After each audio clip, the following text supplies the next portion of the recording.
दोस्तों, आप सभी का मेरा YouTube चैनल पर स्वागत है। तो महाभारत युद्ध के बाद बारबरिक के पास 5 पांडव और महर्षि व्यास जी बारबरिक के पास जाते हैं। तो बारबरिक सबको प्रणाम करते हैं और सभी आशीर्वाद देते हैं। बारबरिक फिर बोलता है, बहुत सौभाग्यशाली है आज का दिन जब समस्त परिवार मेरे सामने खड़े हैं। मुझे गर्व है इस बात की कि मैंने ऐसे कुल में जन्म लिया है जिसने इस युग में सत्य और धर्म का परम वीरता है। तब महर्षि व्यास जी बोलते हैं, बारबरिक, हम सब एक विशेष उद्देश्य से आपकी सेवा में आए हैं। तब बारबरिक बोलता है, मैं इस अवस्था में ही यदि आपकी कोई सेवा कर सकता हूँ तो स्वामी को धन्य समझूंगा। महर्षि व्यास, केवल आप ही हैं जिन्होंने हर घटना को अपनी आंखों से देखा है। कृपया करके बताइए, इस युद्ध में किसका क्या योगदान रहा और कौन कौन है जिसे हम इस युद्ध का नायक कहें। तब बारबरिक बोलता है, युद्ध में हर उस व्यक्ति का योगदान होता है जो युद्ध में भाग लेता है।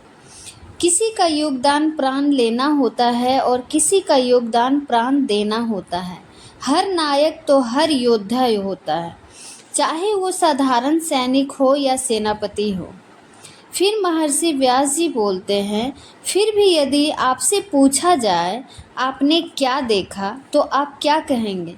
तो बारबरिक बोलता है, मैं वही कहूँगा जो मैंने देखा। और आपने, तो फिर महर्षि व्यास जी बोलता है, तब आपने क्या देखा। तो बारबरिक बोलता है, मुझे तो सारे युद्ध में रणभूमि में चारों ओर वासुदेव ही वासुदेव दिखाई दिए। हर योद्धा के पीछे मुझे तो कृष्ण दिखाई दिए, जिनका सुदर्शन चक्र चक्राता चल रहा था। जैसे प्रकाश अंधकार को, सत्य मिथ्या को और ज्ञान अज्ञान को चीरता हुआ चल रहा था। फिर बारबरिक बोलते हैं, महर्षि, मुझे एक और ये दृश्य दिखाई दिया। मैंने देखा कि माता द्रौपदी शत्रुओं का रक्त पी रही है। मुझे पहले तो अपने आँखों पर विश्वास नहीं हुआ, किंतु जब मैंने ध्यान से देखा तो मुझे लगा कि माता द्रौपदी नहीं है।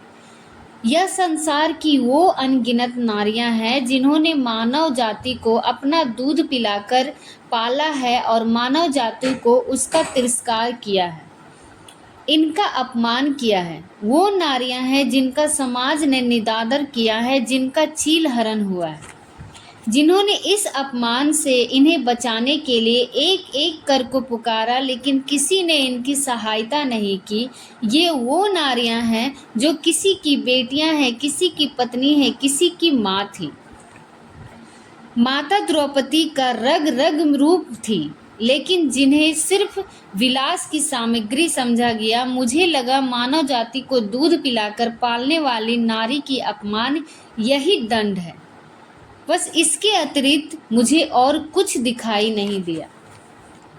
उसके बाद माता मौरवी और कृष्ण भगवान बारबरिक के पास पहुंचता है और माता मौरवी बोलती है कि कृष्ण भगवान बोलती हैं, हे प्रभु, मेरा पुत्र सदैव के लिए इसी अवस्था में रहेगा क्या।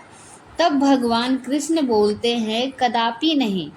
अपनी शक्ति का प्रयोग हर प्राणी करता है। तुम्हारा पुत्र भी ऐसा पराक्रमी है जिसने असीम शक्ति होते हुए भी उसे अपने आप पर अंकुश लगा दिया। महान है तुम्हारा पुत्र, जिन्होंने योद्धा में भाग न लेकर सत्य और धर्म को विजय बनाया है। उसका ये त्याग तो हम सब पर ऋण है, और इस ऋण को ना चुकाना तो मानवता का अपमान होगा। तब वहाँ पे देवी प्रकट होती है और बोलती है, वासुदेव, आपने हमें याद किया। कृष्ण भगवान बोलते हैं, देवी, महात्मा बारबरिक का धर लाया जाए। तब देवी बोलती है, जो आज्ञा। उसके बाद बारबरिक का वहाँ धर आ जाता है। फिर वहाँ पर बारबरिक, सब तुम्हारे आभारी हैं, ये सब कह के पूर्व अवस्था में आ जाओ। महर्षि व्यास जी बोलते हैं कि हम सब तो तुम्हारे आभारी हैं, तुम अपने पूर्व अवस्था में आ जाओ। फिर वो बारबरिक अपने पूर्व अवस्था में आ जाता है। उसके बाद उसकी माँ जो रहती है वो बोलती है, मेरे लाल, मेरे तुम्हारे बिना मेरा जीवन अधूरा था पुत्र, चलो अब घर चलो। तब बारबरिक बोलता है, नहीं माता, मैं घर नहीं जाऊंगा। फिर माता बोलती है, ये तुम क्या कह रहे हो?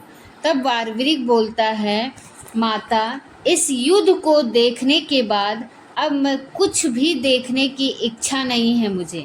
मैं अपना जीवन पूरा तपस्या में बिताऊंगा और भगवान से प्रार्थना करूंगा कि किसी भी युग में, किसी भी पीढ़ी में किसी को भी ऐसा युद्ध ना देखना पड़े जिस युद्ध में अपने ही परिवार के सदस्य के रक्त में स्नान कर रहे हो।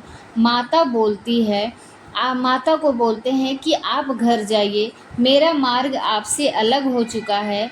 तो फिर उसकी माता बोलती है, ऐसा मत कहो पुत्र।